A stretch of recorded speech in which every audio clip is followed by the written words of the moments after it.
Maya had always been drawn to old houses, but when she stepped into the abandoned Victorian at the edge of town, she never expected to meet Liam, the piano.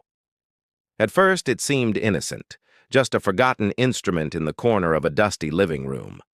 But soon, the notes it played began to echo her deepest fears, twisting her reality, consuming her every thought.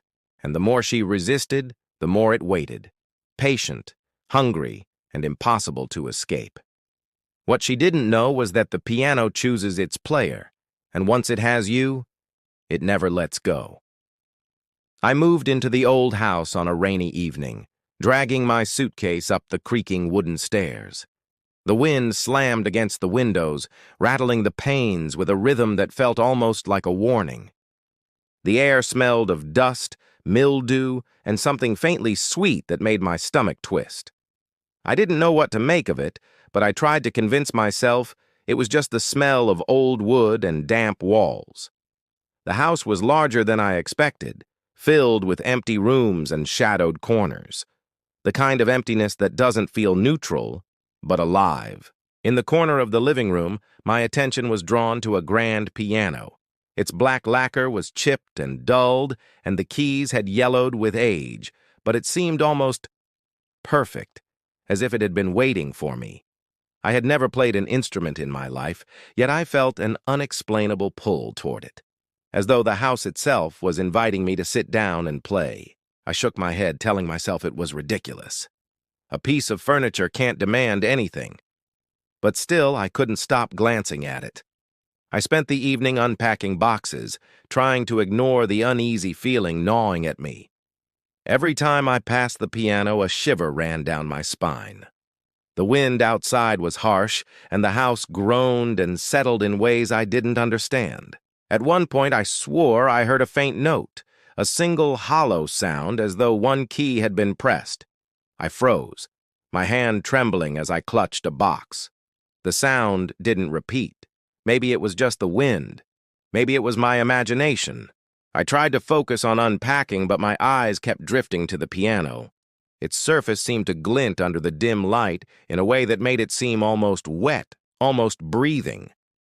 I felt an irrational sense of dread, but also curiosity. What would it sound like if I pressed a key? I told myself I wouldn't, that I had no desire to touch it.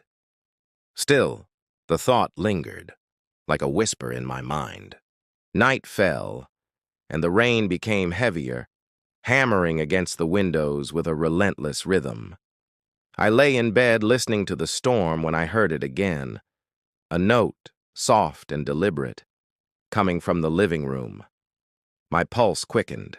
I told myself it was the wind, that old houses make strange sounds.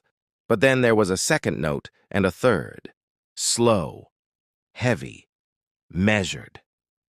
I felt a cold pressure in my chest, a creeping fear that maybe I wasn't alone. I sat up in bed, straining to see through the dark. The sound stopped. Silence fell over the house, thick and suffocating. Then, from somewhere behind the piano, I heard it, a scratching, faint but unmistakable like fingernails dragging across wood. My heart pounded so loudly I was certain the sound must echo in the empty room. I wanted to leave, to run, but my feet felt glued to the floor.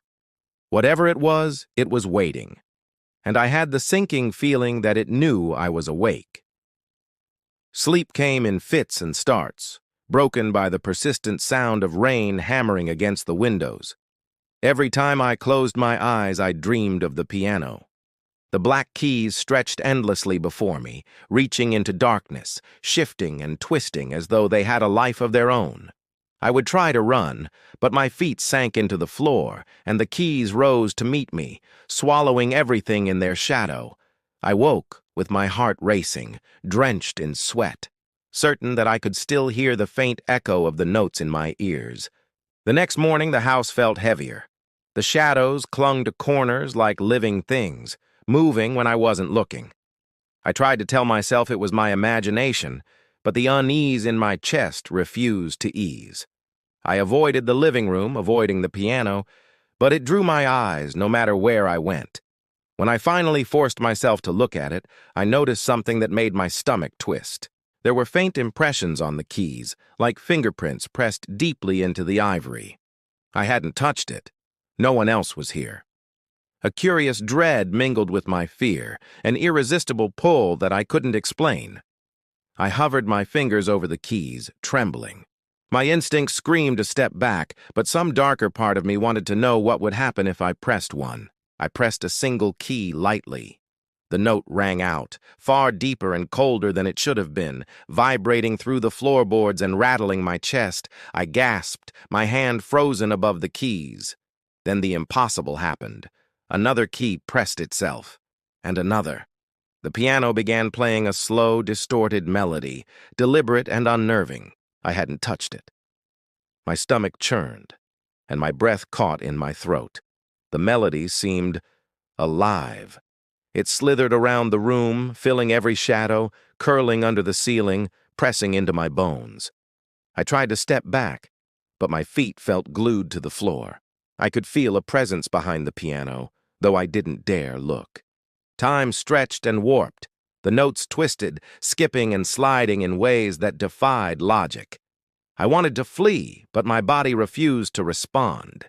Each key pressed sent shivers through me, like icy fingers running up my spine. The room felt smaller, darker, as though the walls themselves were leaning in, closing around me. I tried to block it out, to tell myself it was just an old instrument, but the air hummed with something alive, something patient, something hungry. And then, abruptly, it stopped. Silence slammed into me, thick and suffocating. My chest heaved as I tried to steady my racing heart. I noticed the piano bench had moved slightly. I had left it pushed in. Now it was pulled out, just enough for someone, or something, to have been sitting there. My skin crawled, my hands shook. Whatever had played the piano, it hadn't just been the music. It had been watching me, waiting, learning. The days after that night blurred together. I stopped sleeping properly, dozing in short, fitful bursts, always waking to the memory of the piano's distorted melody echoing in my skull. The house felt alive in ways I couldn't explain. Every creak of the floorboards, every gust of wind rattling the windows seemed intentional, as if the house were whispering secrets I wasn't meant to hear. I tried to tell myself I was imagining things, that the fear had made me paranoid. But the evidence was all around me. The piano played every night. Sometimes it was slow, almost mournful, filling the empty rooms with hollow notes. Other times, the melody was frantic, chaotic, as though the instrument itself had grown impatient or angry. I began to notice the subtle things. The keys shifted slightly between my glances. The bench seemed to tilt as if it had been used, and the shadows cast by the instrument stretched unnaturally across the walls. Each night, the music grew more complex, more responsive. It was no longer random. The piano reacted to me, to my presence, to my fear. One evening, I stood at the top of the stairs, peering down into the living room, and froze. The shadows behind the piano moved.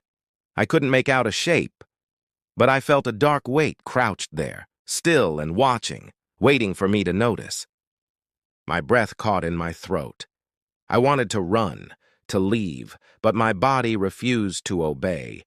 I felt as though the house itself had anchored me in place. The whispers started then, faint at first, swirling beneath the notes. They were too low to understand, murmuring in a language that was both alien and intimately familiar. As the days wore on, the whispers grew louder, more insistent. I could feel them echoing in my own thoughts, repeating my fears back to me. They mimicked me, taunted me, until I could no longer tell where my mind ended and the house began. I stopped going outside. I stopped trying to leave. Every hallway, every doorway felt like a trap. Even my reflection in the hallway mirror no longer looked entirely human. It flickered, twisted in ways that made my stomach knot, like the shadows behind me had seeped into my skin. That night, the piano began a melody I didn't recognize. It was cruel, sharp, almost playful, mocking me. I realized with a jolt that it wasn't just playing notes, it was anticipating my thoughts, my reactions, shaping the music around my fear. I wanted to scream, to cover my ears, but the sound wrapped itself around me, infiltrating my chest, my head, my skin, and then, as if to punctuate its dominance, the keys slammed down violently in unison. My heart leapt into my throat. I couldn't stop myself from looking behind the piano. A figure crouched there, featureless, impossibly dark. I couldn't see eyes or a face, yet I knew it was watching, smiling, or at least I imagined it was. I stumbled back, heart hammering, and the piano fell silent. But the figure didn't move. It didn't vanish. It just waited, patient, knowing, as if it had been expecting me all along. I stopped eating properly. My appetite vanished the moment I heard the piano start its nightly songs. Each note clawed at my mind, gnawing at my sanity until I felt hollowed out inside. Even during the day, the house seemed to hum with its presence, every shadow a reminder that it was waiting for me to falter. I tried covering the piano with sheets, draping fabric over the keys and bench, hoping to silence it, to keep it from calling to me. But the music found a way through. The notes seemed to seep into the air itself, vibrating into my bones, twisting around my chest until I could hardly breathe. The obsession became unbearable. I began pacing the halls, avoiding the living room, yet I could never escape it. The piano didn't just play at night anymore. Sometimes I would hear a soft, almost teasing note while unpacking in the kitchen, or a low, deliberate chord while I stared out the window. I felt watched constantly, as if the house itself had eyes and ears. I began to fear my own reflection, the way it twisted when I glanced too long, like it was showing me a version of myself already claimed by whatever lived in the piano. In a desperate attempt to understand, I searched the attic, and that's when I found the old journals. They were yellowed and brittle, stacked in a corner like they had been abandoned for decades. Trembling, I opened the first one. The pages were filled with frantic handwriting, smudged and uneven, desperate in its urgency. Do not play. Do not look. It watches. It learns. It feeds. I shivered, turning pages that grew darker and more frantic. The warnings became repetitive, almost obsessive, as if the writer had lived in constant terror. One journal entry made my blood run cold. The writer described the piano with a clarity that made my own experiences seem eerily familiar. How it moved when no one touched it. How the music reflected your deepest fears. How it waited patiently until you were trapped. The final page was smeared with something dark, something sticky like dried blood. At the bottom, scrawled in jagged letters, was a line that froze me completely. The piano chooses its player. It will never let you leave. That night, I felt the pull again. Against every instinct, I approached the piano. My hands trembled as I touched the keys, and immediately they began pressing themselves under my fingers. The melody was faster now, crueler, chaotic, twisted in ways I could not comprehend. I tried to step back, but my legs refused to obey. The music seemed alive, mocking me, pressing into my mind and twisting my thoughts into notes. Then one key refused to play. I looked down and saw it. A tiny handprint, burned into the ivory, fresh and pulsing as though it were alive. My stomach turned over. The piano wasn't just haunted, it was hungry, and it was marking me. The music ceased abruptly, leaving a silence so complete it was unbearable. My pulse raced as I stared at the key, knowing with a dread that settled deep in my bones that whatever waited behind the piano, it was closer now than ever, and I was powerless to stop it. I tried to destroy it. I poured water over the piano, smashing its keys with a hammer, trying to silence the music that had become a living nightmare. But it was futile. The piano didn't break.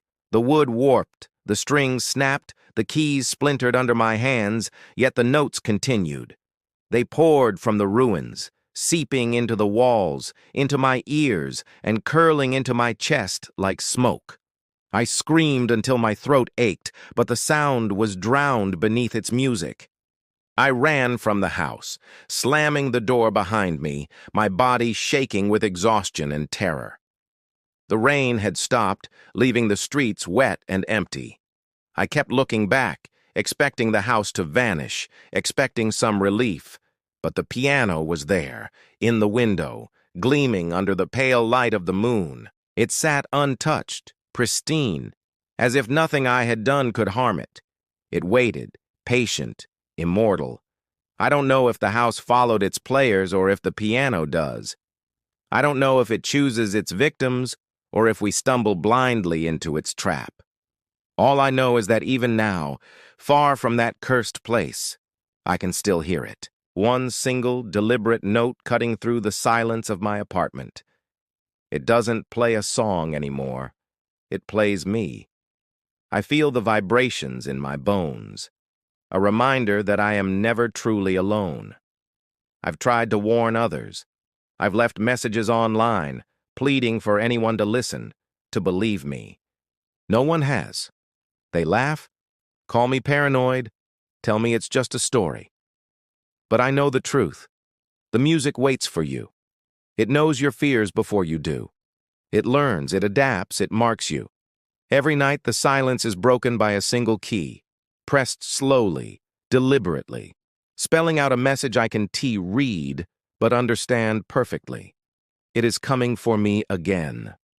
Sometimes, when the lights go out, I see scratches in the floorboards of my apartment. They weren't there before. They lead from the window to where the piano would be if it were here. My heart races every time I notice them. I know somewhere that it is moving, that it has found a way into this place, this life I tried to build far away from the nightmare. I don't dare look out the window at night, because I know the moment I do, I will see it. Waiting, patient, smiling. The worst part is knowing there is no escape. I am bound to it, whether I like it or not. The piano does not play for music. It plays for obsession, for fear, for the surrender of the mind. I have tried to resist, tried to flee, tried to destroy it. But the truth is inescapable. The piano does not exist merely in a house or in time. It exists in its players. And now, it exists in me. Sometimes I dream I see a figure crouched in the corner of a room, featureless and dark, its eyes, or the absence of them, staring straight into my soul. And every time I wake, I hear it. A single, black key pressed slowly, deliberately. I know the moment I touch a piano again, or even think about it, it will be too late. It will have me entirely. I will become its song, and no one will ever hear my scream.